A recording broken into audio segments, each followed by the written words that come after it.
Okay, I'm going to do another little spring tip too as well. Just something that we're going to notice in the springtime that sometimes you're like, oh, I don't remember having these weeds or whatever it may be, and that is winter annual weeds. And so this is a part of my landscape that doesn't get applied anything to it to prevent any weeds.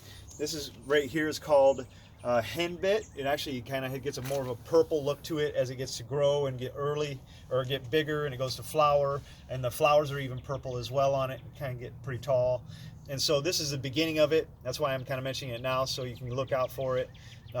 It's a winter annual, so that means it actually germinates late in the fall and kind of sits there as a little tiny plant and waits till the soil temperatures get around 40 degrees or 45, where it's just barely warm enough and thawed out. It will actually start to grow, and so that's the winter annual, and it'll actually die by about mid-June or so. So this just lives during the winter time and through the spring and late fall, and then it dies.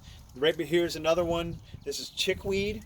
Now this is a little different. I mean, it can germinate actually throughout the season as well, but it does thrive as a winter annual weed as well. And so this guy here, he'll probably die off when it gets hot, and then he'll probably germinate again, and maybe in September you can see a couple new ones start to grow in. So chickweed's a little bit more vigorous than like your henbit or your shepherd's purse. It's another winter annual.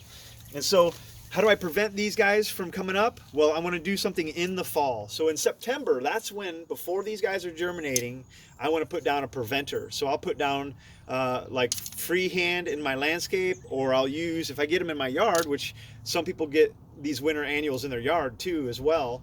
The one shepherd's purse, people see, it looks like a dandelion kind of, but it shoots up this real tall, little tiny white flowers on it. So you'll notice that they stick out like a sore thumb.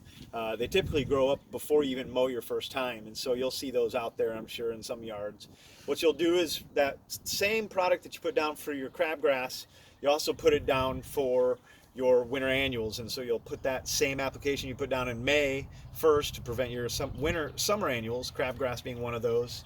Then you'll put one down September 1st, and that'll prevent all your winter annuals, and these are some of those winter annuals. That's called a double dip on our program, and that's how you want to prevent these guys and what they are. Thanks for listening.